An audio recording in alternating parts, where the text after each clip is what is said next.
Nobody indeed. What is good? Welcome into Driving the Line. My name is Alan Bell. We've got a fantastic show for you today. It's us and Arsenal together. Look at that flag. Looking sharp. Let's Big go, Brad. boy. Yeah. Looking good, boy. Look at TV behind you. Got the TV. Upgrade. Dude, looking good. My man, how we doing today? Doing great, man. It is the opening day of the English Premier League season. It's like a holiday for us soccer fans. We're getting all these leagues back. Action's going to be thick and fast. Man, this summer was brutal. Pushed past it, and finally we got what we want back. It's here. Let's go. Let's go indeed. And let me tell you this. Talk about our man Kirk. Let's get the day started off right. Dude, he just gifted 10 DTL memberships. Kirk, my goodness, bro. Thank you, dude. For real. Thank you. Dude, that is awesome. And welcome to the 10 new members to the crew. Bam. Courtesy of our boy, Big Kirk. Nice job, buddy. Thank you, man. All right, now, before we look forward, we got to look back. And, yep, you know what? We're going to bring the mood down a little bit. Look at yesterday, 0-2. Thank God we got a Julio Rodriguez home run. But, bro, there were 7 games in Major League Baseball yesterday, Brad. I swear to you, every game ended 4-3. Like, only one game even hit the over. Even the Diamondbacks and the Rockies, on top of a mountain, didn't get there. Granted, the total was 13, by the way. Yeah, man, it was a, dude, weird last 2 days. Like, you could tell, too. Like, I only had 2 plays, in the morning show, and it was gross. So here's what we have in Major League Baseball today. All right, and we'll jump more into it, but we're in the middle because you're going to have like 3 or 4 series that from this week that are coming to an end, and then you're also going to have brand new series that are starting today. So you're going to see a little bit of what we've had the last couple of days, and then for the most part, they're brand new series, and thank God, because this last set of series, the last 3 days of Major League Baseball were disgusting. Just not exciting. The matchups weren't like, it was just blah. You know what I mean? So it's good that we get a nice reset, and it's good that we get the NFL back tonight. We're going to break that one down. But before we jump into the show here, and it's good to see everybody, the Howie Schwab Crew Play of the Day. So we're just talking about the NFL. Where are you going? So we got 2 games tonight. All right, you got the Titans and the Falcons. You going over 37.5 or under 37.5? And you have the Chiefs and the Seahawks over 39.5 or under 39.5. Poll is in the chat. Vote now. We'll update as we always do at the end of the show. And if I look like I'm forgetting, remind me, because I'm just an idiot, Brad. That's what I am. But you know what? At least we know who we are, and we know our limitations and where to get better. You know what I mean? Yeah, I feel you. Yeah.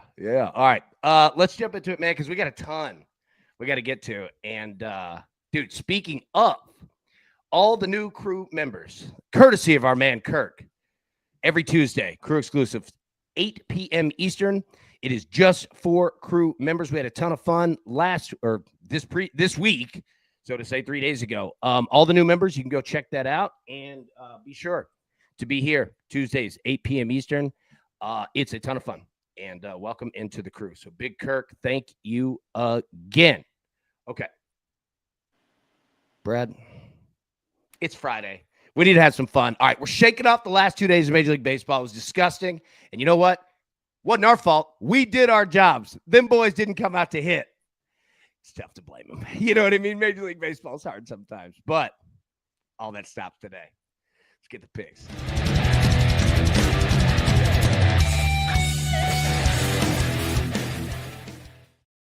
All right, Bradley, start us off, because I can't understand or read any of this of what you just wrote.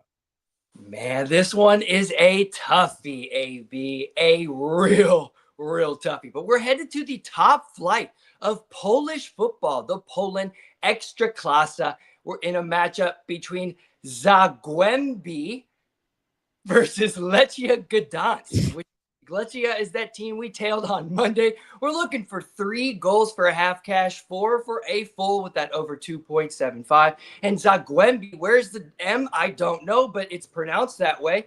They're at home, a regular scorer, specifically when they're at home, 18 of 22, but also 14 of 15 versus Lechia Gdansk, which is very, very important given the fact that they're playing them today. They score more when they're at home, 2+ in 3 of the last 5 and 3 of the last 6 at home versus LG. But they're a conceding team now, 11 straight at home, including 22 of their last 23. You regularly see them concede. They have a better chance to score when they're at home. They are today. They trends that over 2.5 and then that 3.5 when they hit 2.5. Now, it's really more, though, on this away end. The Lechia Gdansk squad, who we've been tailing and have tailed in the past, scored in 15 of 16, but they're scorers in multiple, 2+ in 8 of the last 9. They are also conceders, 20 of the last 22 away, which is important because they're away today, and they're also multiple conceders, 2+ in 7 of the last 8 away, and 2+ in 14 of the last 17 league. So scorers, conceders, both teams score hitting for both teams and that over 2.5. And then you look at the matchup history. It's incredible. 13 of the last 14 matches dating back to 2018 have come in with both teams to score. And over 2.5 is also trying to get 9 of 11 and 5 of 6 specifically when Zagwembe is at home taking on Lechia. So we're looking for that over 2.75 Asian total. 4 goals gives us a full cash, but 3 goals gets us in there with our full bet and a half cash today in the Poland Extra Klasa. And that's coming up here today at 11 a.m. Central Time. So get your bets in 1 hour, 45 minutes. Beautiful work, as always, my friend. Great job. And yeah, I'm not going to attempt to pronounce any of that. And in fact, tomorrow, I plan on just saying, hey, Brad hit his bet. All right, man. I've got 4 plays again, and we'll be live today at 3 p.m. Eastern with more. And you know, Moshe's going to bring it, right? But we have 2 NFL games, and we're going to break these down more in just a second. But Brad, the story of the NFL preseason in week 1 was overs, points. Okay. And let me tell you why. The reason is because there's an unwritten rule in the NFL preseason. And that unwritten rule is this: you do not bring the house on defense, meaning you don't rush everybody. Play the game. You can rush, but you don't bring the house. So when you do that, you were noticing that the reason we have points is because these quarterbacks have pockets that are wide open because they're not getting full rushes. And again, it's the preseason because teams do not want to get hurt, and they don't want to get your players hurt either. And remember, I want everybody to remember this too, and I'll get right back to the picks 1 second. So understand also of how the NFL preseason works. There's 3 weeks. Week 2 starts tonight. Okay, we have 2 games. Tomorrow we have 10 games. Sunday we have 2 games. And then Monday we have like 1. It's something roughly like that, okay? And they're 3 weeks. So understand the mindset of where these coaches are. Week 1, it feels good. We got everybody out here. Let's do some math real quick. The NFL right now, every single team, all 32 teams have 90 players on their roster. It used to be when we went through training camp, the preseason games were when teams would cut players. You would go from 90 to 75 in week 1. Week after the week 2 game, you'd go 70, et cetera, until you got down to, your 53-man roster. Okay. So if you just do math and every team has to cut down by the end of next weekend from 90 players to 53. Okay. That is 37. I don't know what the number is, but understand there are going to be 1,440 players cut from the NFL after next week. 1,440 of them. This is their life. And these teams don't care about their starters, okay? They care about finding talent at the end of this roster. Because remember, when all these players are cut, the most the most dangerous thing of making an NFL team is because everybody has to cut down at the same time, Brad. Okay. So when you do that, that's 1,440 people that are entering free agency. And you can make a team, make the cut of the 53, and you're thinking, oh my God, I made it. I made this team. Well, guess what? That next day, 1,440 people just became available to possibly replace you and anyone else at the back end of that roster. So it's actually more dangerous to make the team and then get cut because it's musical chairs. You might run out of spaces. So I say all of that to say this. I'm bringing the picks back up here. I'm going to take unders in both of these games, and my thought process is this. I think we're going to hit both of them. But I think that at minimum, we're going to hit at least one or two. And we'll break down the depth charts and what to expect out of these games. But I can tell you, this Titans-Falcons game, there's a chance it's the worst game of the preseason this year. There's a chance that it could be atrocious, okay? And the reason being, Cam Ward's only playing 2 series. That's it. And now these teams are now the NFL regular season feels real because you only have 2 preseason games left. So even a rookie starting quarterback is only getting two series tonight. So it goes to tell you they don't give a damn about these games. They're going to run the back end of these rosters, and what coaches are deciding is like the final 10 players, right? So you're going to see a lot of backups this week. Now, the preseason is different now every year.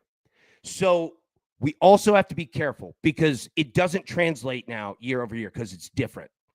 Even last year to it doesn't transfer. So there's risk. Understand that. But I'm going to play both unders tonight and start this weekend of what I think is going to be some interesting football out there. So we'll attack it. But again, tonight's a good gauge before we have the big slate tomorrow. We've got 2 to kind of A/B test this thing out. You know what I mean? And I don't mean Allen Bell. I mean, let's A test it, let's B test it, and let's see what these games look like. And we'll break down the depth charts here in just a second so we know. So those are the 2 NFL, and then I'll get 2 in baseball. Mariners and the Mets over 8.5. I think both teams are going to mash tonight. And then the Braves and the Guardians over 8.5. I love everything about the Guardians, love everything about Jose Ramirez. And the Braves are just goofy enough to make this thing interesting. You know what I mean? Like, they're just goofy enough. Big Mosh, what's up? Hey, guys. Good morning. I was frustrated at work, so I needed a break, and I wanted to schmooze with you guys. And saw Brad Betts was on. Didn't get a chance to say happy birthday from earlier this week. Nice. Yeah. Hi, guys. Well, hello. Hello. No plan. Good to see you. Flying blind. Yeah. Oh, well, I'll tell you what. Let's start off. What do you think with these 2 plays right here? Baseball. Mariners, Mets over 8.5. Braves, Guardians 8.5. So interestingly, I leaned over in my article on only 2 games. One was the Mariners Mets. I did not put a play on it personally, but I did write in my article that I liked the over. I had to lean that way. I mean, there's nowhere else to go. There's nowhere else to go. Yeah. And the Braves Guardians, I actually took the first 5 over 4.5 at -115 last night. I do agree with you. I don't necessarily want to trust either bullpen. The Guardians bullpen has been pretty solid. Braves bullpen is all over the place. I do think that both bullpens will give up runs, but I kind of wanted to focus on both starting pitchers who I think are going to be in trouble. I don't. The one pitcher who's pitching well has bad expected metrics, and the one pitcher who's not pitching well has semi-okay decent metrics. And together against both of these offense that are mashing, I don't think they stand a chance. Yeah, I mean, it's an interesting series. I mean, when did the Braves and the Guardians lock horns? You know what I mean? So it's fascinating. And look, Tina said, morning, guys. Good morning, Tina. Good to see you. Big Kirk said, I actually like the over 37 the Falcons. Look, I'll say this. Buddy, I don't hate both overs. Like, I'm the one going against the grain here. I mean, we've seen an average of like 42.5 points through all of week 1 and the Hall of Fame game. So that's 17 games and an average total of like 42.5. Like, Yeah, I feel you, bro. Like, Kirk, like, your thinking is correct. Like, understand, I'm the one that's taking the risk here. You know what I mean? Like, I'm trying to jump myself ahead of a potential curve. But we'll see, man. But yeah, like, to agree with what you're saying, like, dude, I don't hate that at all. If everybody could hit the like button right now, it would be unbelievably amazing. I would really appreciate that. If you're watching on your phone, just grab the screen, pull it down, hit like, pop it back up. If you could do that, that would be massive, and I won't ask you for anything else. Karen said, happy belated birthday, buddy. All right. It was a good birthday week for the crew. It was. The number of definitely was. All right. Yep. My boy Big Dave Clark, too. Happy what birthday. Is that? Yeah, Big DC. Yeah, Big DC. Hey, and Zach Phelps. Yep. Big Zach. Michael's cousin. Hey, Zach tried to put that slider behind us, dude. He tried to slip that one in. Oh, I love it, man. Zach, you're fantastic. Chelsea, you're good too. Just a good family right there. Good stock family. We like it. Big Dan Clark, what's good, bro? Yeah, happy belated birthday, buddy. Kirk, I think next week games will be unders for sure. You know what? I'm with you. Like, we're gonna have to play this thing day by day. Like, it's gonna be tough, right? Like, we're gonna find out. And let's jump into it. So we've got 2 games tonight. Titans, Falcons. Titans -4. What? Yeah. Bro, that's what I'm telling you. They've practiced all week in Flowery Branch, Georgia. Okay? I'm telling you, I don't know if either of these teams care at all. The Titans are favored by 4. Yeah, that tells you. Well, I'll show you the depth chart here in just a second. Zach said, thanks, Mels. Melanie, happy belated birthday, Zach. Look at Mels. Sweet Mel. Good to see you. Okay, so we've got that one. That is at 7 p.m. Eastern, 6 p.m. Central on the ESPN NFL Network. I can't believe ESPN bought the NFL Network. Chiefs and the Seahawks. Seahawks -3. Total of 39.5. So let's jump to the depth charts here, what we're going to see tonight. All right. Sorry, can I ask a real quick question before we get started in the depth chart? If you go back to the other screen, so I know in the NFL, 3 is the majority of games are decided within 3.5 points, right? Yep. 3 points. 3 points, right. What does that same thing apply in the preseason here? No. If you're getting okay. Yeah. No. That's a great question. I didn't mean to interrupt you. That's you ask a great question. And I mean, to answer, kind of, because again, it's a league where you score in 3s, 6s, 1s, 3s, and 6s. Right? So, of course, your key numbers still come into play. The problem is just I'll tell you, the problem is the second half. Let me tell you this. The problem is the second half. Watch the games tonight. Watch all 16 games this weekend. Okay? If you look at scoring, the first quarter and the second quarter, well, actually, it's the second quarter of where these points are coming from. Some in the first. But once it gets to halftime and we get to backups of backups, have you guys noticed that these games die? They go to die. So if you're like, watch it this weekend and pay attention. Second quarters are where the points are scored. And you're going to see most games, first halves of like over-unders at like 19.5 or 20.5. You're going to see team totals that are like 16.5 to 21.5. Like the Titans team total tonight is 21.5. That's either 3 touchdowns and a field goal or 4 touchdowns. And remember, I'll show you the depth charts. This is what you're getting tonight. So here's Cam Ward. I'm telling you, he's playing 2 series. And I don't even know if he's even going to do a whole lot in those 2 series because they need him. So you've got Brandon Allen and Trevor Siemian. Brandon Allen looked horrendous, and Trevor Siemian just got there. I mean, just got there. So, yeah. You're starting to see questionables pop up, on a lot of teams. Yeah, they're going to sit dudes. I'm just telling you. Look at Van Jefferson, though, on the Titans. But, yeah, man, I I don't know what you're getting to the Titans. And same thing with the Falcons. I mean, remember, they shut Penix down the preseason last year. Yeah. Easton Stick, Emory Jones. I'm just telling you. This game could be gross. Now, look, and here's the other thing, too. Understand when I say this. I could be completely wrong, right? Like, the conversation that me and Kirk were just having, like, I'm glad that we're having it publicly because it's just so it's difficult. Like, what we accomplished in week 1 was amazing. And, yeah, dude, here's the thing. Niner, here's the thing. And I'm glad that you asked this question, too. If you look at both of these teams, the Titans had a top 5 NFL defense last year. I'm not kidding. And they were terrible. I mean, they're the number 1 pick overall in the draft. The Titans have a good defense. Like, the Titans are going to be this year the most annoying team in the NFL because they're just good enough to not really score, and they're definitely good enough on defense to keep you from scoring a lot. Does that make sense? Like, week 1, the Titans play the Broncos in Denver. Denver's got a great defense. Cam Ward's first game on the road, hostile environment, elevation, really good football team. Dude, I don't know what the total is, but it could be pretty damn low scoring because Denver's defense can do it too. You know what I'm saying? And they got an offense to back it up. Like, yeah, it's going to be a ton of running the football tonight, man. So if you're looking at props, like we don't have player props in Tennessee for preseason. But yeah, Kane said it. It's going to be a lot of run the ball.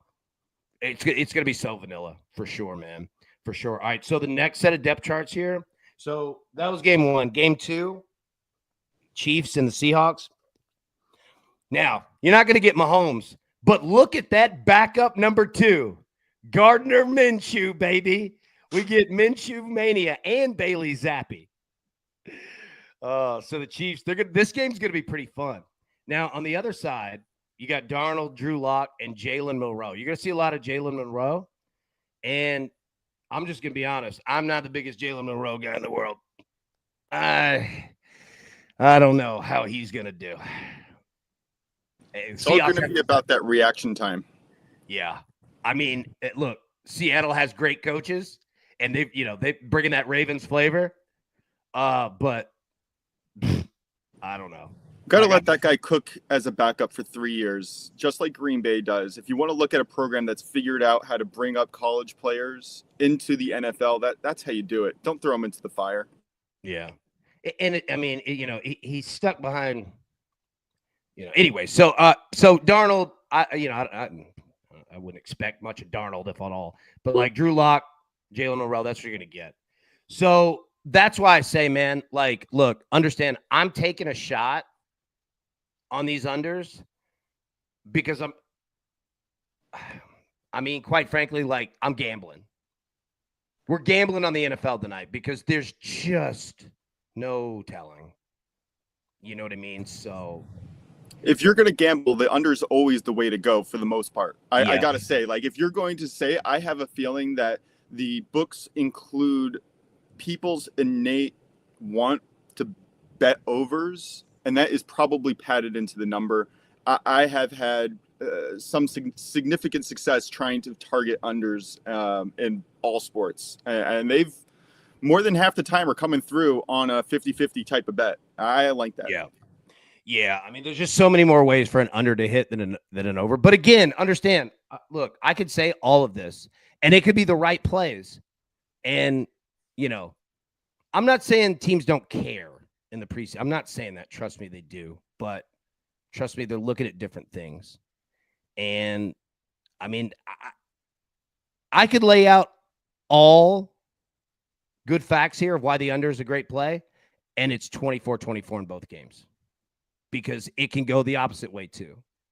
So, yeah, I mean, tonight's just a good test theory on what to kind of expect out of these games. Now, before that's the NFL, and we only got 2 games tonight. We got a ton tomorrow, so trust me, we'll be double shotgun loaded. But how do you guys feel about trying something new? Brad, you lovely son of a gun. All right, we're going to get to baseball in a minute. But as much fun as hitting home runs is, I think hitting goal scores this weekend could be more fun. And a list of guys that we might like. I'll get out of your way. You break it down. What do you got? Oh, yeah, baby. English Premier League is back. It is absolutely so exciting to be a soccer bettor. And we got a list here of 5 guys who are probably going to be 5 of the most popular guys who you could possibly see score this weekend, or as far as people looking to bet these guys. But honestly, this summer, a lot of things have changed. And so for each individual person, their stats from last year don't always carry over into this season, mostly because personnel. We can kind of start from the top. You got Erling Haaland, 2 seasons ago's Golden Boot leader, winner, and last season, one of the top 5 as well. And he's an absolute stud. He can put the ball in the back of the net at will. Manchester City have reloaded this summer. But the biggest problem that you're going to find with Erling, and why he's going to sit near this minus 100-ish mark instead of a minus 200-ish, and really expected goal potential, is because he is now alongside Marmoush. Omar Marmoush for Manchester City. They play a 2-striker system, so both of those guys will be involved, and that should take some of those goal-scoring opportunities away from the big Norwegian stud. So minus 125 is just a little bit too rich if you're talking about one thing having to happen and absolutely nothing taking it away. Now let's look at Mo Salah, last year's Golden Boot leader, most goal contributions of any player in the entire league. He is probably one of the best players in the world right now. Minus 120 for an anytime goal scorer, you'd think it might be higher, right? Well, the biggest issue you have today with Liverpool is you now have new attackers alongside him. So what they put in is Ekitike, a massive, really tall, fast striker who is going to be plugging up that midfield. They also bought a $100+ million creative attacking midfielder in Florian Wirtz. He's also going to be involved in possibly even Cody Gakpo. So if you're looking for Mo Salah props this season, maybe look more toward a TSOA, which is a 2-score or assist prop. It will be a little bit more juicy, but he is probably going to be pushed more toward the wing and pushed more toward driving the ball to the line and serving it for these other guys who are big and can take up space and attack the central part of the box, which is something they did not have last year with RIP Diogo Jota.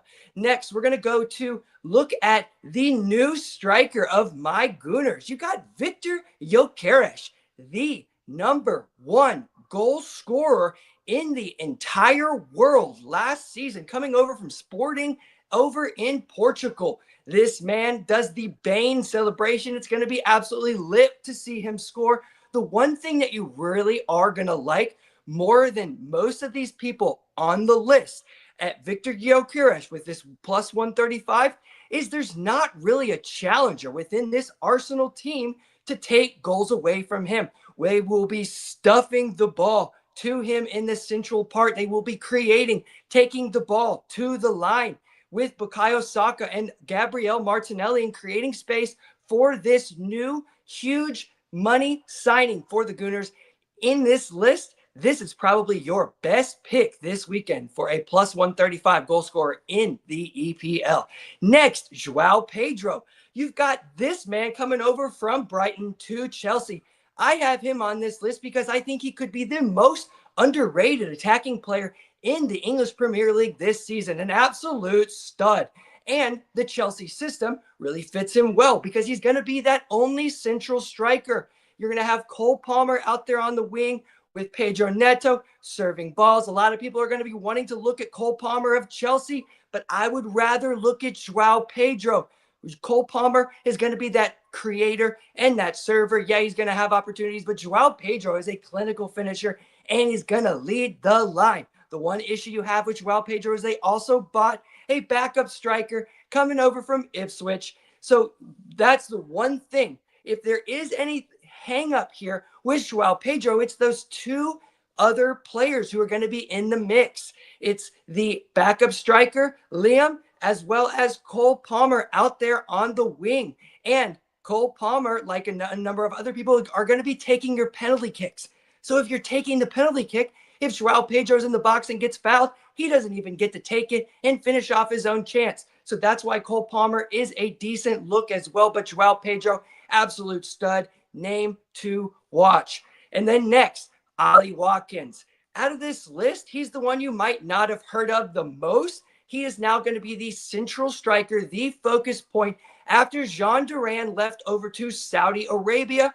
This guy is going to be fed often and ferociously within this Aston Villa lineup. So as far as a value play, Ollie Watkins might be your pick. He's going to be stuffed. He's going to be fed, but it's just whether or not they're going to score. And there's a glaring omission from this list. Anybody who's a soccer fan is going to probably look at this list and say, where is Alexander Isak? Well, Isak has just told his club that he is not going to play for him at all right before the season. And they're going to have a really tough time offloading this guy. He could cost upwards of 100+ million. And there's not a lot of teams who can even afford that. One team that was looking for him already bought a striker in Liverpool.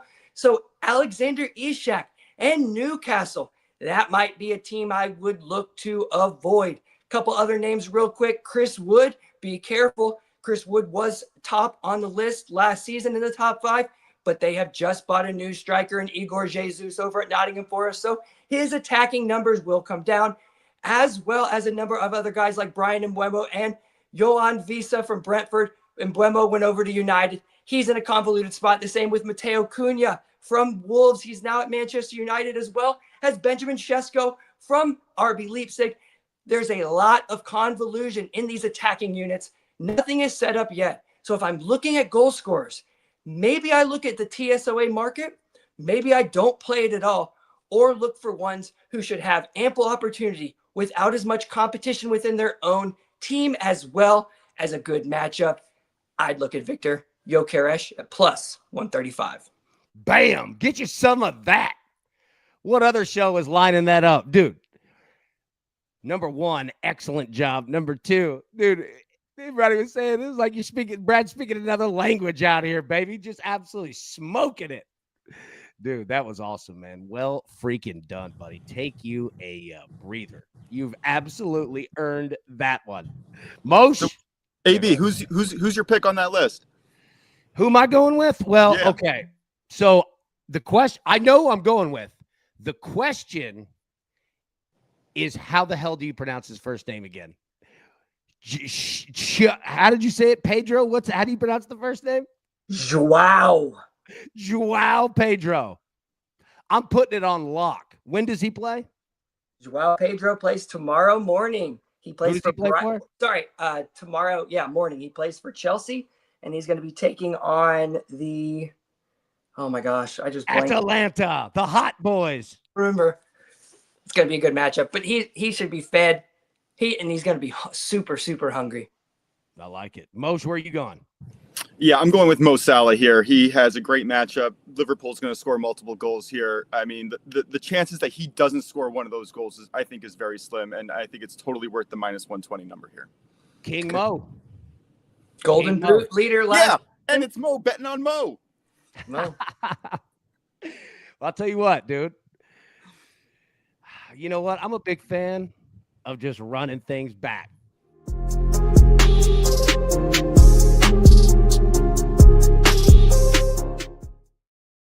Go. All right, home runs, baby. We got goal scorers down, thanks to Brad again. Great job. Let's jump into some home runs here, and we're going to jump into Major League Baseball.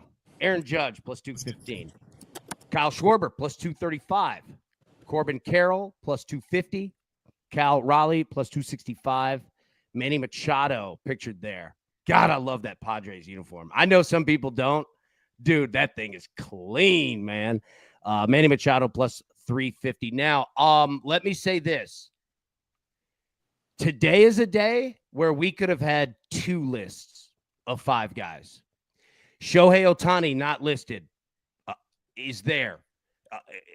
Brent Rooker, Nick Kurtz, keep going. Fernando Tatis, like, there are options today. So going on the board, but going off the board could be a big one today. Moshe, I'll throw it over to you first. Who do you like?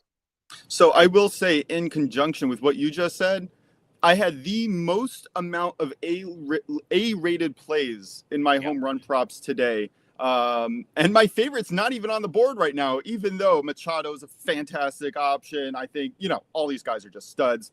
My favorite option on the board is Ketel Marte. I mean, you got the weather, you got the pitcher. There's everything lining up here. He's batting .458 with 2 home runs in the last week, right? And that's just continuing from the last 2 weeks in the last month. This guy is on fire. He's probably one of the only people who didn't hit a home run yesterday. And you got Coors Field with wind blowing out. Give me Ketel Marte. He is an option today. I got him at 270, which is not the best juice, but you know what? I think it's worth it today. Yep. I do too. And I'm going to tell you, I almost took that over 12 in the Diamondbacks Rockies game today. I almost took it, but that number's ridiculous. But hey, we talked about it yesterday afternoon. That game, that Diamondbacks Rockies game, that it wasn't going to be a big home run fest. It was going to be a bunch of hits. Who did go yard? Gurriel went yard. I think he had a 3-run bomb, but it was a lot of dudes on base. And I think that we see the same thing today, but I think it's more of a home run day to day. So a Ketel Marte, great call. Corbin Carroll listed right here. Gurriel is not a bad play again. I am not against playing dudes back to back. Like, when you're hitting is contagious. I don't care what anyone says. Hitting is contagious. Goal scoring, Brad, I don't know, but I would imagine like playing well, shooting well is contagious. Not saying, it's a different sport because, you're not going to score all that much just based on the sport, but feeling it, you know what I mean? Like, when you're when you fire a rocket, at the goal, you're like, oh, dude, I scored. I soared this one.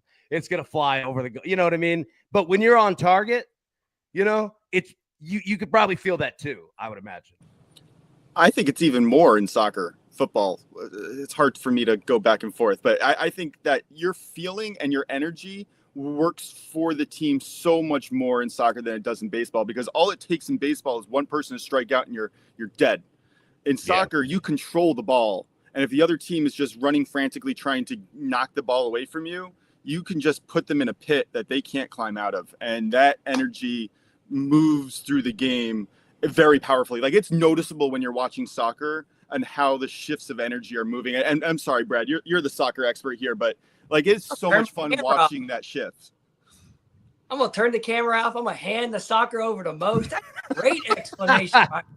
Dude, soccer, it's contagious. You take on somebody, you make a strong tackle, something as simple as a strong, well-executed tackle to win the ball off of a real hustle play. That can energize the other players on your team, all 11. And who is it? Who's that silent 12th man? That's your energy, baby. That's the momentum. That is what carries you through the game, the adrenaline. Moshe, well said, my guy. Well said, indeed. Honestly think that soccer is one of the most exciting sports to watch just from watching that energy, because it's so palpable. We were talking about it yesterday on it's impossible to run 90 minutes or 100 minutes in a game. And when you have that extra boost in energy, you can literally tell that your team is moving faster than the other team. It's so noticeable. It's a lot of fun. I really do enjoy watching soccer. All right, Brad, where are you going? It's tough because I want to say Corbin Carroll, right? He's got that wind. He's at Coors. So, the combination of both of those. But yesterday's double RBI, I think this man is a little bit due, AV. I think you know exactly where I'm going. Give me Schwartz. Plus 235. You're giving me 200 plus. Come on, baby. Kyle Schwarber out of the park. I love it. Look, the odds are good today.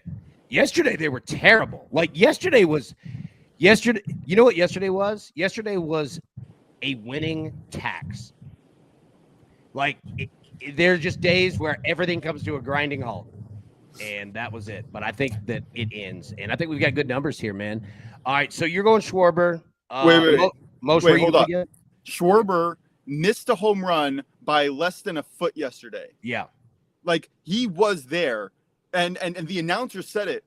They were like, he is lucky that ball didn't just fly out of here. I think Schwarber is absolutely ready and due.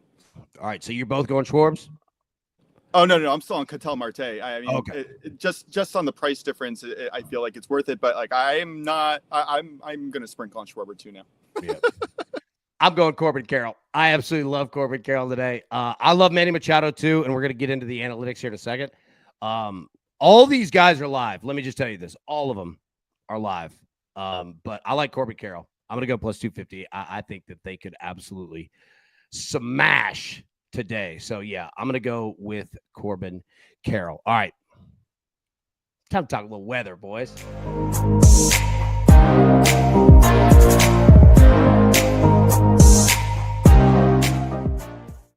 All right, so let's jump into it here. Pirates and the Cubs, okay?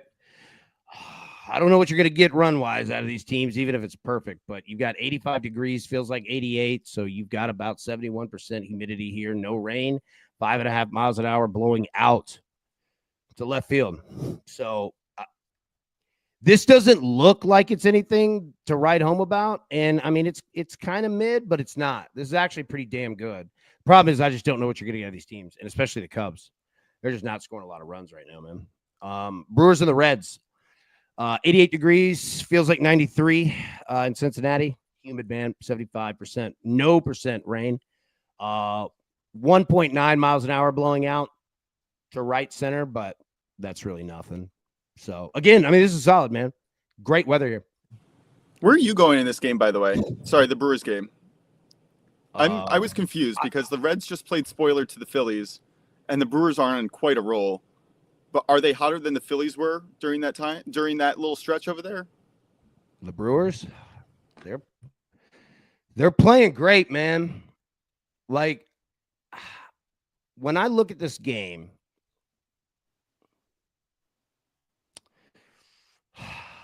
God, man, like, so we Sorry don't. for putting you on the spot. No. The tough part is that I don't think we know yet who the Brewers are starting. That was my main stopper here as well. Mine too. I don't know who they're starting. Meaning, this could be a bullpen game. This could be kind of a put something together type. I don't know. Which, in their defense, they have one of the best bullpens in all of baseball. Absolutely. Like, this is a day they can lean on that. But I don't disagree with Whale that the Brewers are kind of due for a little regression. But yeah, dude, and that's kind kind of what I meant. Man. Like, they're so good. Yeah, like hot like biscuits out of the oven. They are. Like, that's the thing, man, is like they just keep going. So, I mean, I would just keep riding the I don't know what the price is, and So I would say I think the money line is at minus 130. 130. Yeah, you can probably going to move to minus 135, minus 140 by the end of the day. I would, if you're going to sprinkle on the Brewers, I would go with the run line minus 1.5 at plus money, if anything. But this is a tough one for me, and I'm laying off. But I just wanted to hear your thoughts because sometimes I'm only in my own head. I don't have anybody to bounce these ideas off of. And when I'm skittish, you just don't know where to go. Just need a second opinion from the doctor. It's very tough. And again, we have to know the pitching situation. You know what I mean? So we got to figure that part out. But I'm with you. I mean, look, the weather's here. Now you got a total of 9 as well, which is a big number for any game. But yeah, if you think that the Reds are going to compete, I would recommend just going with a team total over on that side. Yeah. Yep. See, look, Roger, this is a t-shirt right here. Dew is wetness on the grass in the morning. That's I love that line. You're so right. I really do hate using that word dew because nobody's do a damn thing in life. You know what I mean? Like, you ain't do nothing. Yeah, dude, I like it. Kane says, I think Brewers, they're going to have drop. They're hot. They must come down. That is also true. This will be a good test game. Like, let's get the pitching matchup lined up first. And then we're going to figure it out. Big Zach, member for 13 months. DTO weather's better than the Weather Channel. There we go. Listen, when you're betting on things, you better get it right, Yeah. Oh, yeah. All right. So that's what we got for that game here. Phillies and Nationals. All right. So let's see. Big Tony was asking about this one. So you got 87 degrees, feels like 90. You got 6% rain, which actually is great. We talk about it all the time, that if you can get the rain percentages, not 0, but less than 10%, you're going to get all the humidity and no rain. All right. And for anybody that might be new or just want a little bit of a reminder, the reason why we go through weather and humidity, every 10% increase in humidity above 55% results in roughly an additional 10 to 15 feet of carry of the baseball. Meaning, if you've got 75% humidity, the ball's going to travel an extra 20 to 30 feet, which is what you just talked about, Moshe, with Kyle Schwarber missing a home run by a foot. Today could get you that extra foot. Mariners and the Mets. Temperature 80, feels like 81. No rain, 7 miles an hour blowing out, left center. Right-handed pull hitters, beautiful day. Left-handed pull hitters, you could do it too. You could stripe all over the field in this one, man. Got to be a solid game here. Braves and the Guardians. 82 degrees, feels like 85. Dude, you got like 73% humidity, no rain, 5.5 miles an hour blowing in, really nothing. I mean, it's something, but it's not. Yeah, I mean, it's not anything that's going to. Yankees, the Cardinals. 89 degrees, feels like 92. It's humid in the Midwest, man. No rain, 4.9 miles an hour blowing in again. The wind, don't even pay attention to it. It's nothing. Great day of baseball. Yeah, from personal experience living in St. Louis for a few years in high school, that weather feels like a wet blanket. Yeah, it does. It is a heavy feeling. It is. But, and I'll say this, the reason why humidity works, if you think about, okay, all right, water in the air, hydrogen, oxygen, right? All right, well, the liquid is less dense than oxygen. So the more humidity you have in the air, essentially the thinner that the air is. No humidity is, think of it like a wall. And then you get into 50% humidity, you start dropping that wall, 60%, 70%. You see what I'm saying? Like, that's why some of these games, that are played like in LA right now, not a ton of humidity comparatively. It's beautiful. It's perfect. You know what I mean? But like, the humidity comes into play like Northeast right now because you're going to get a boost. You know what I mean? So, yeah. Also, it's harder for the pitcher to grip the ball. I don't remember who I was talking to about this, but it was us. We were talking about on the show. So I'll show you. So when it's hot, think about it. Your hand is sweating, man. All right. Knees weak. Mom spaghetti. No, I'm kidding. But when it's super hot and muggy, that's why you're going to see pitchers. They go to the rosin bag a ton, right? Drying your hands off, man. But when it's the perfect weather for pitching is kind of cold, but not too cold. Like 60 degrees.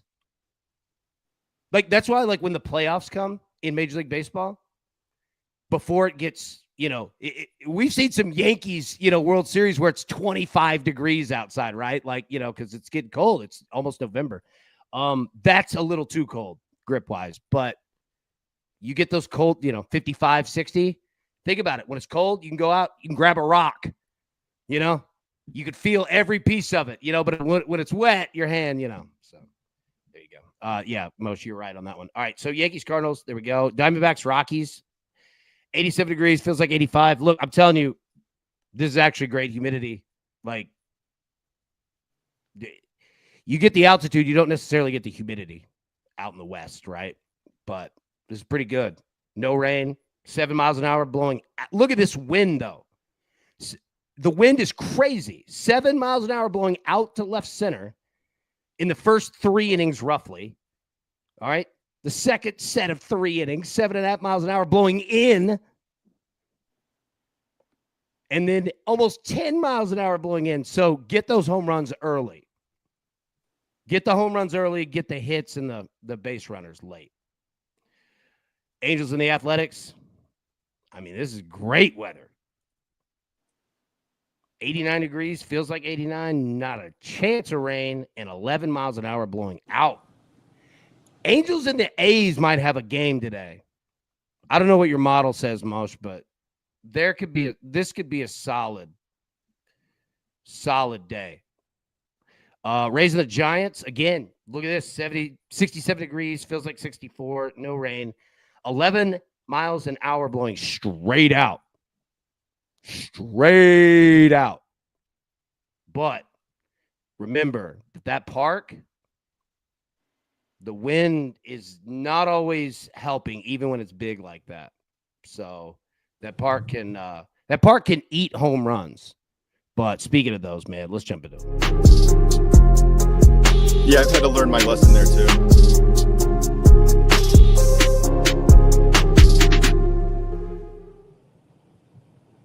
All right. Right out of the gate, 2 Padres. Fernando Tatis has 4 bombs off Kershaw. Manny Machado has 4 bombs off Kershaw. Here's the thing, though. Kershaw's been pitching good. That dude's been on a heater, boy. You're feeling it, Moshe, aren't you? You love some Clayton Kershaw.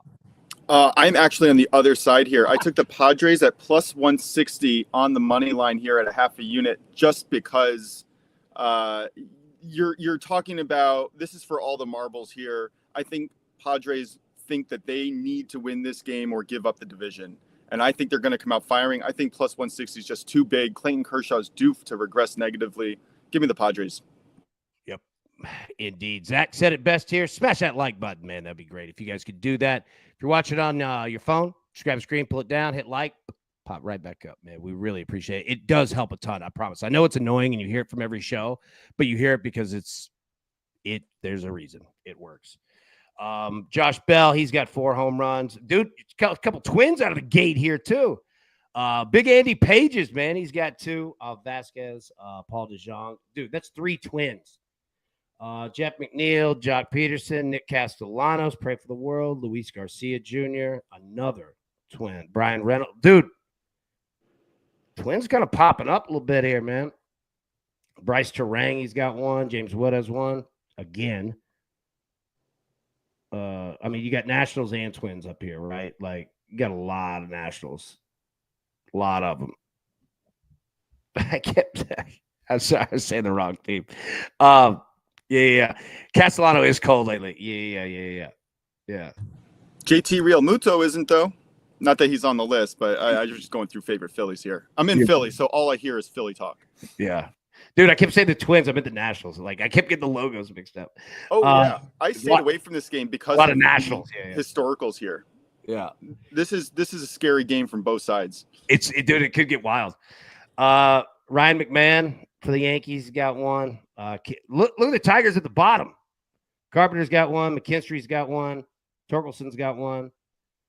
You see Yaz and Conforto there. All right. In terms of hits, again, man, seeing them pop up. Nationals, Padres, Phillies. Look at these, dude. Keep going through it. Zach Wheeler's name is all over this list, man. Fernando Tatis, you see him again there. Britton Doyle hitting 500. Bryce Harper off Mackenzie Gore. Hit 214. He's got 6 hits. Adley Rutschman, Francisco Lindor. He hit him a bomb last night. Kyle Schwarber. There you go, man. Hit 263. It's pretty good. JT Realmuto, you boy. You're talking about right there. Hitting streaks. Tyler Soderstrom leading MLB, man. 13 straight games. Shohei Ohtani, 12 straight games. Geraldo Perdomo, 11 straight games with a hit. Xavier Edwards got 9. Mookie Betts, 8 straight. Victor Robles, 8 straight. Michael Harris Jr., he went off last night. 7 straight games with a hit. James Wood, Juan Soto, Gunnar Henderson, they got 7. Andujar's got 6. Pete Alonso, 5 straight games. William Contreras, 5 straight games. Paul DeJong, 5 straight games as well. And then the last 7, you want to find, like, we go through these slides to look for player props and just dudes that are hitting, because again, hitting is contagious. And this is the slide that you want it right here, right? I mean, these are the last 7 games in Major League Baseball, and who is absolutely raking. And this is your list. Shohei Ohtani, 4 home runs, last 6 games, hit 435. 7 walks. Junior Caminero at 400. He's got 4 home runs. Marcelo Zuna's got 4. Bryce Terang, he has 4. Brandon Lowe has 4. Michael Harris has 3. William Contreras has 3. Juan Soto has 3. Paul DeJong has 3. Pete Alonso has 3. Right? So, look at these. You looking for guys that are hitting? these are the dudes that are hitting. You know what I'm saying? So that's who you want to take a look at right there. Okay.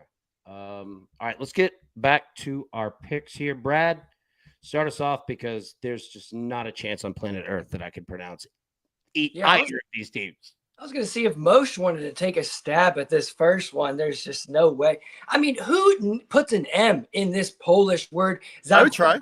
Lubin taking on Lechia Gdańsk. Over 2.75 Asian total. 3 goals, half cash. 4 goals, full cash.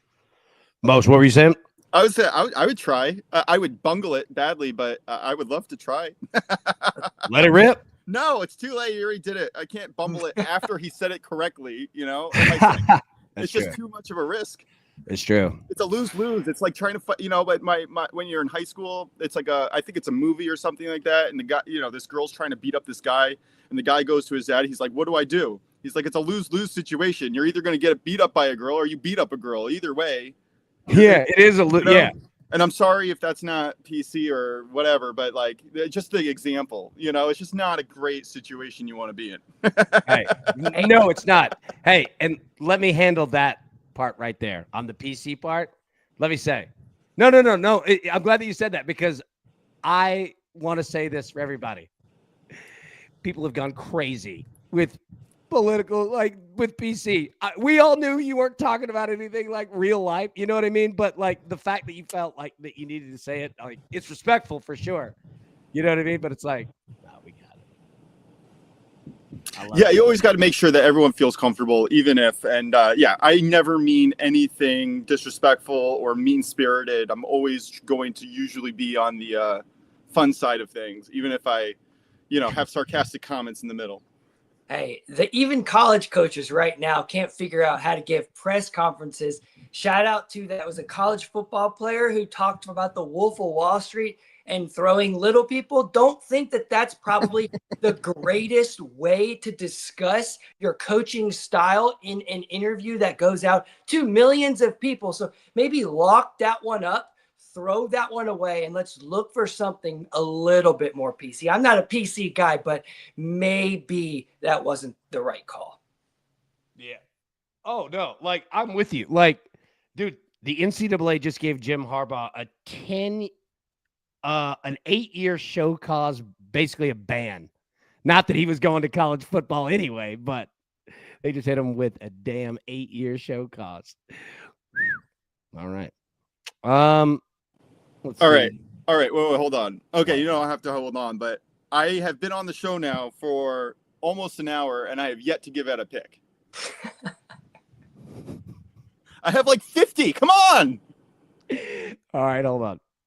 All right, let me get through these. Titans, Falcons under 37.5. Chiefs, Seahawks under 39.5. Mariners, Mets over 8.5.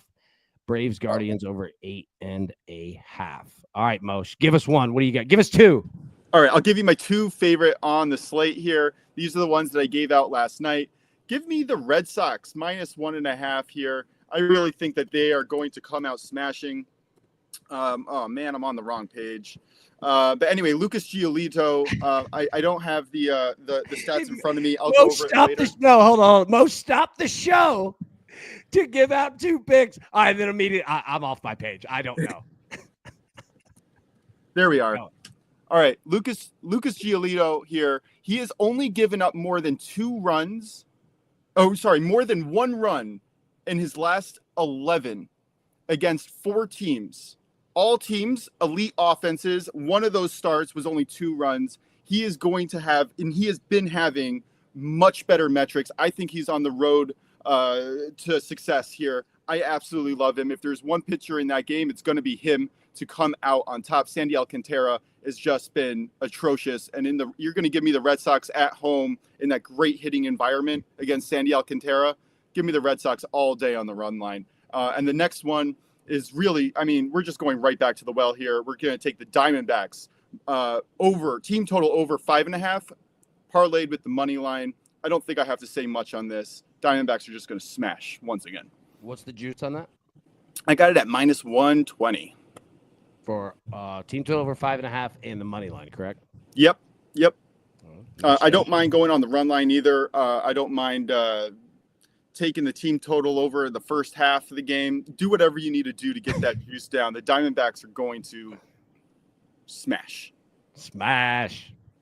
Prince says, I've been trying to figure out who Mosh sounds like, and I think I got it. Stan Van Gundy. I don't know if I know who that is. Oh, you know Stan Van Gundy. Google him. Yeah. Mm-hmm. It looks like Chef Boyardee. I don't know if anyone has gotten so many comparisons to so many different people. I feel like every week it's someone new. I mean, I love it. It's fun. I love that people are engaged, and I'm not it's a good thing. Now, Liddy asked a big question here. AB, what's your favorite cake? Well, that's a great question. So, I do like German chocolate cake, but that was not me who said that one. I'll say this. I do like it, though. Carrot cake. Yep. Carrot cake. That's my favorite cake.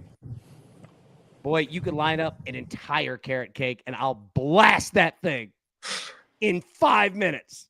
You like flakes in your cake, huh? You got coconut, you got carrots. What next? I've got a strongly 7-year-old. disagree. I'm sorry. This is the first time that I've come out on the show and just said I strongly disagree. Right. If you're going to have cake or dessert, it shall not have fruit or vegetables. Well, I'm pretty sure it's not real carrots. It's a little sweet. But you are correct, though. Now, I'm more of a pie person. And you can bring that chess pie to me. I'm a chess pie guy. Now, let me say also, I'm equal opportunity cake and pie. There's no bad ones. But chess pie does it for me. What about you? What's your favorite pie? Man, dude, nobody's mentioned it yet. Very underrated. The ice cream cake. When you get a good ice cream cake with good cake and good ice cream combo, it just hits. And you can keep it in the freezer for a little bit longer than your average cake. So you get some staying power with it too. Come on, ice cream cake. My dad loves ice cream cakes. He also loves strawberry cake. Strawberry cake would probably, I love carrot cake more, but strawberry cake would be up there. What about you, Mosh? I've never had dessert. No. So I am a sour gummies and ices type of person. I don't generally go with the baked goods. I love donuts. Not that was the answer to the question. Love donuts if you're going to go with any baked goods, but give me vanilla or ice cream cake. Give me vanilla. Vanilla is just simple. You don't have to worry about it. You know it's going to be pretty good, even at a bad bakery. Mosh, you know what you have a career in? You have a career in filibustering. Have you ever seen Parks and Rec with Patton Oswalt? Sure.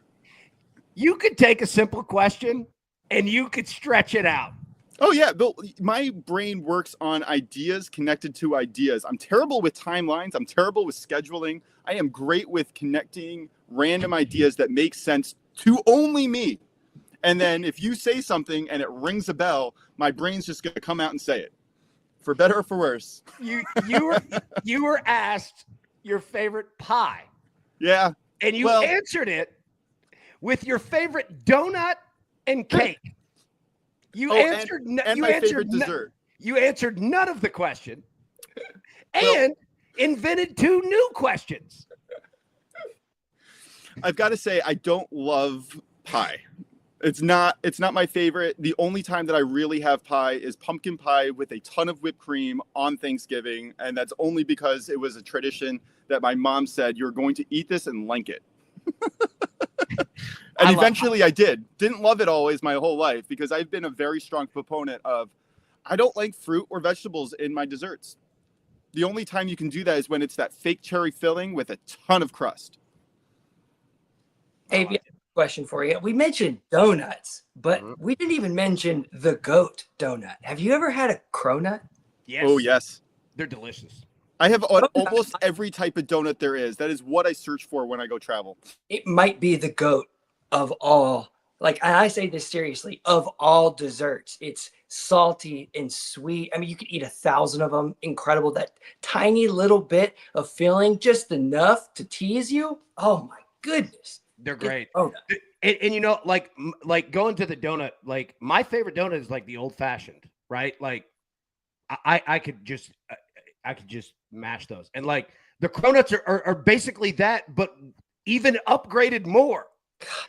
You're right. They're legit, and they hit that sweet salt. You know, if you ever get a chance and you're in New York, Patisse, I highly recommend going to Patisse in New York City. It has some of the best baked goods that you could possibly have. They have cronuts. They have, I mean, I've had some incredible, I don't even know what it's called. There's like a dulce de leche thing that was like their next thing. And it was just the most magical, creamy thing I've ever had in my life. I can't eat dairy. I suffered for a day and a half, and I would still do it again. Buddy, let me tell you this, man. You got somebody of Spanish heritage making you a dessert. Buddy, sit down and enjoy it. You're going to have a good time. It's going to be fire. Dude, those de leches, man. All of that, dude. Maddie, I could eat nothing but key lime pie for the rest of my life. Hell yeah. Absolutely on that one, man. My man, Big Brian Palmer, strawberry filled cake, the best with strawberry frosting. Brother, you ain't lying. And I've had that my whole life and thankful for it. Strawberry filled cake is awesome. Awesome. And with that strawberry, the pink frosting. Oh, dude, get out of here. Brian's spot on. Oh, man. Absolutely. Here's an interesting point. Jeff Hyatt says lemon mousse. Does mousse count as a pie? I mean, there's no crust, right? But it's pie filling, essentially. So I will say my favorite dessert then, my favorite pie, if mousse is counted, is chocolate mousse. Love chocolate mousse. Yeah, it counts. Frozen chocolate mousse cake, where you bake the bottom, then you freeze it, and then you put the frozen chocolate mousse on top, and then you freeze it together with whipped cream. Oh, unbelievable. I like it. Yes. And for anybody still here who's still watching, who still cares about sports, I know we care about all this delicious stuff, but the Finnish Veikkausliiga, which is on the board right now, hitting at 80% BTTS, 75% over 2.5, has a match live right now with those lines playable. Do with that what you will. What you will. What you will indeed. All right. Did we hit the board yet back there, Brad? I just did it. Boom. There we go. I love it. Now, the stat of the day. I wanted to make sure that we got that in, right? Our stat of the day. We got to start over. Got to start it over here. And we're going to start it simple. Let's see what we can find. It's wild out here, boys.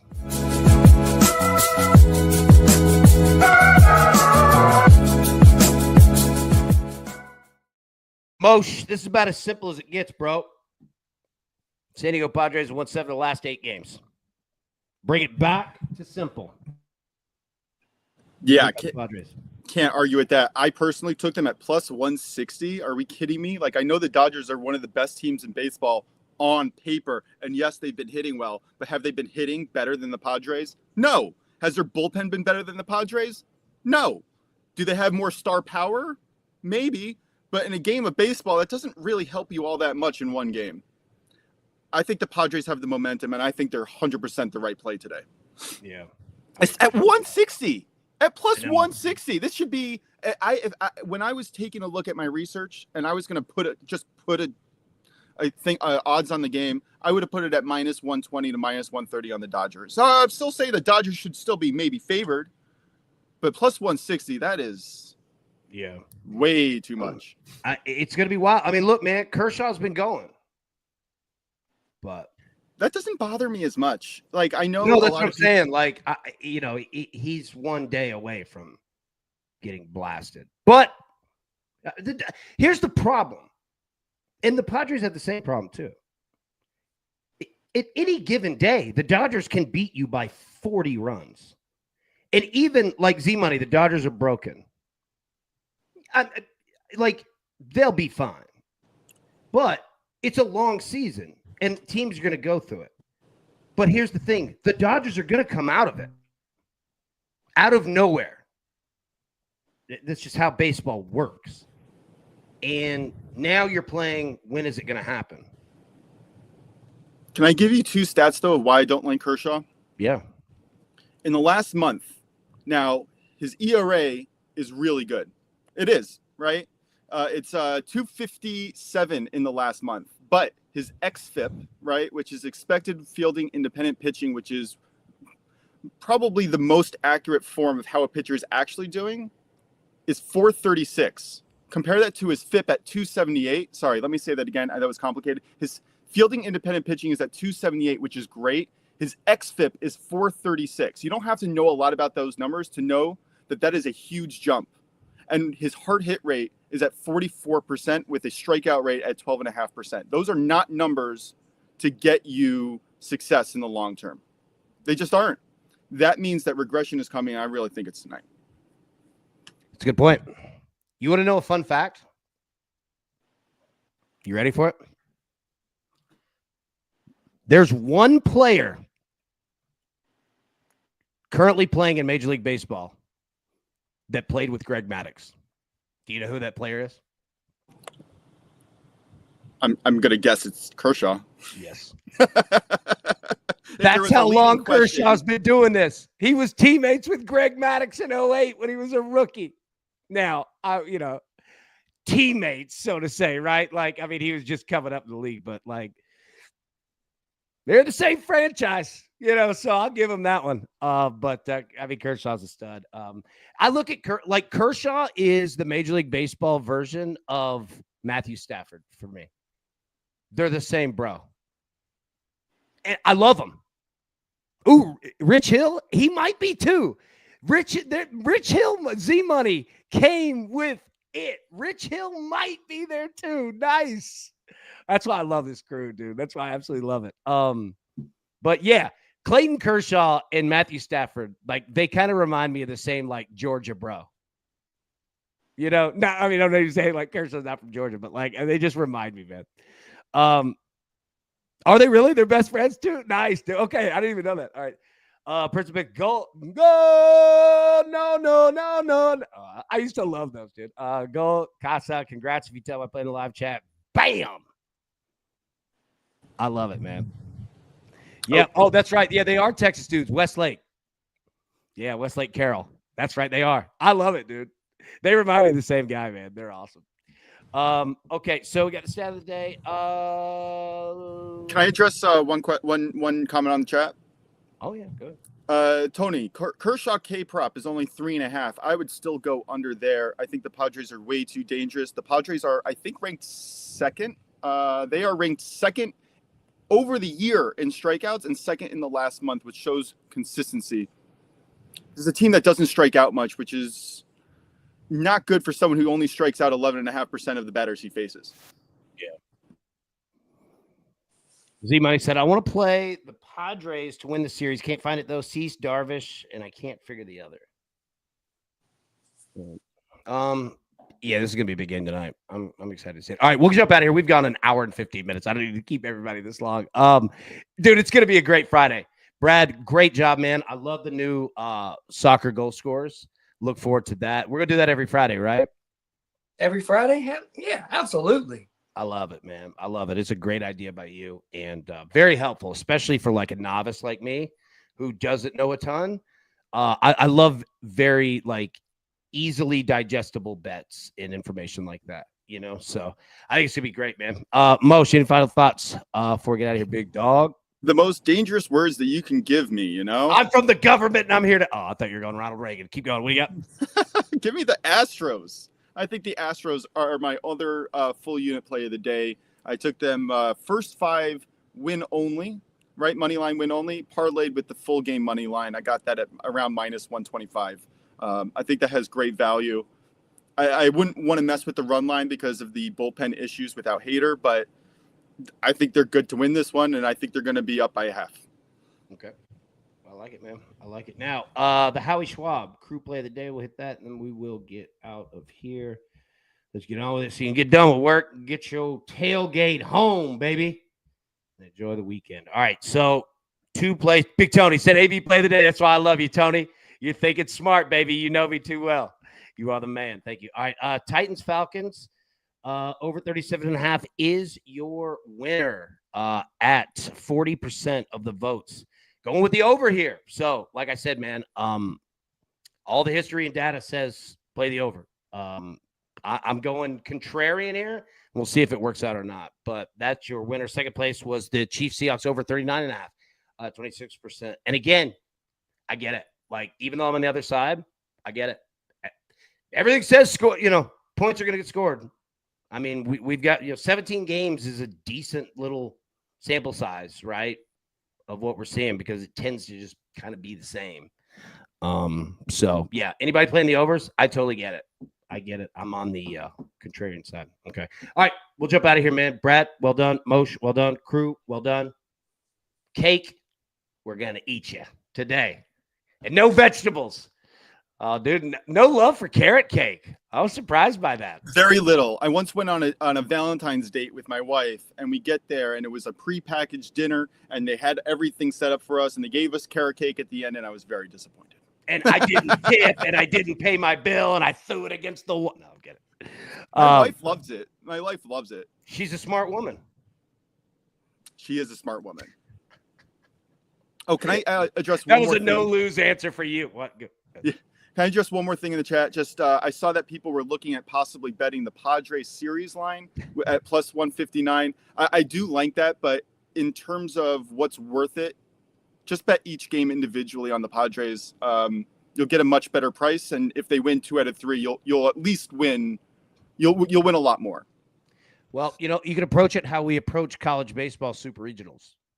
If you've got 3-game series, 4-game series, whatever, you can bet the series, you can bet game by game, and then then you can hedge yourself properly at the end. So that philosophy works across the board. Yeah, what up? Quick final thought for anybody betting English Premier League this weekend. We didn't touch it. There is that match. That's great today. Yes, the over 2.5 has come in 14 of 16 matches between Liverpool and Brentford.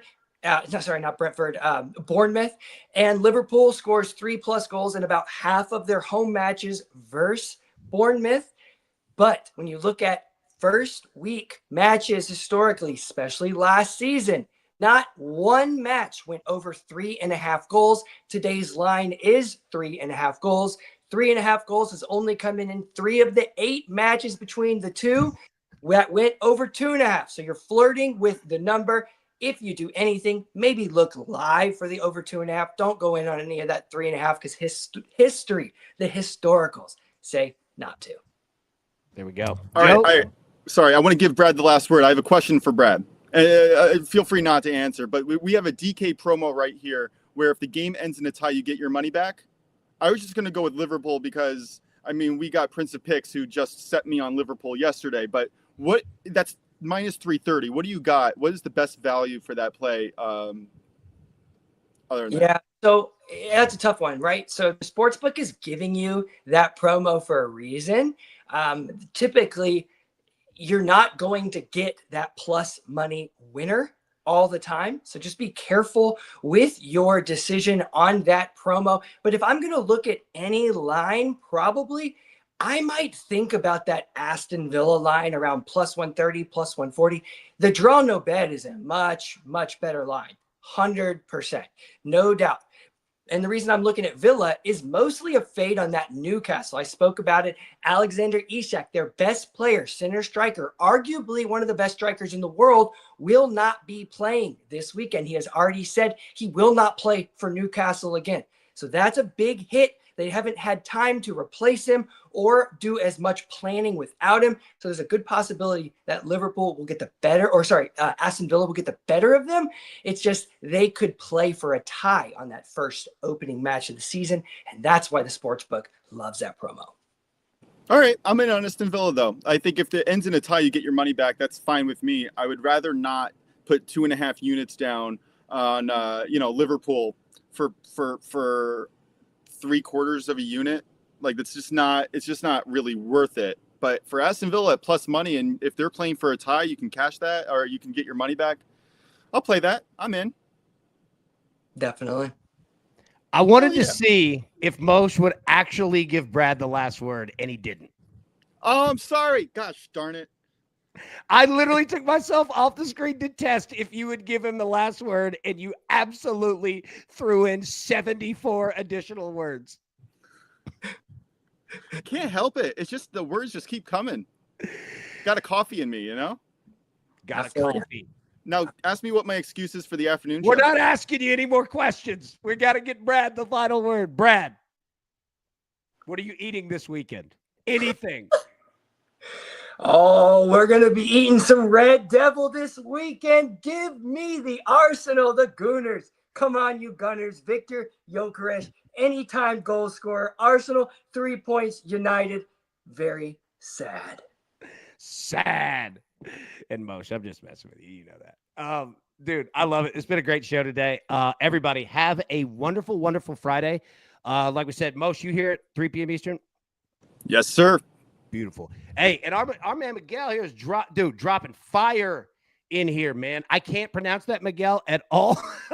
But dude, I'm with it, man. And I was trying to put them all up that you dropped in. I could get this with Celtic FC. I got Celtic. I messed that up. I'm an idiot. I'm very dumb. But Miguel, you are very smart, and please keep dropping those in for sure. AB, that was hilarious. Oh my God, I love Moshe, man. By the way, you know what's a problem at work too? Like if there's a silence, I would imagine it translates to all aspects of your life. I'm just kidding. Why? Yes, it does. I'm just kidding. I joke because you're like me. I do this. I like everything that I'm giving you hell on are absolutely things that I do too. Hey, right? Listen, if you wanted to go That's another why hour, I love you, man. You make me smile. Keep going. We can fill it. We can fill that time. I'm happy to keep going. This is a great group. I love Brad Betts. Like, this is just like the crew that I would love to talk shop with like all day long. So we're announcing right now that DTL is going live 24/7, 365, and it's just going to be Moshe. Me and Brad will jump in at 10 a.m. Eastern, but other than that, it's just going to be Moshe going. If I had that task and I didn't have to do my day-to-day job, you'd absolutely I would love that. I mean, I don't know if I would crush it. I don't know how many people would tune in all the time, but I would love that opportunity. That's just fun. That's just, you know. Oh, dude, no, no, like everything that I say, obviously, you know that I'm kidding. And like you make me smile so much, man, because dude, you both are great dudes. And I really enjoy this, man. It's a lot of fun. All right. Okay. We'll be live 3 p.m. Eastern today. Everybody, best of luck. Cash these tickets. You guys are already doing it on the soccer, absolutely crushing it. And we'll be live 3 p.m. Eastern. Till then, peace. Who's got it better than us? Nobody.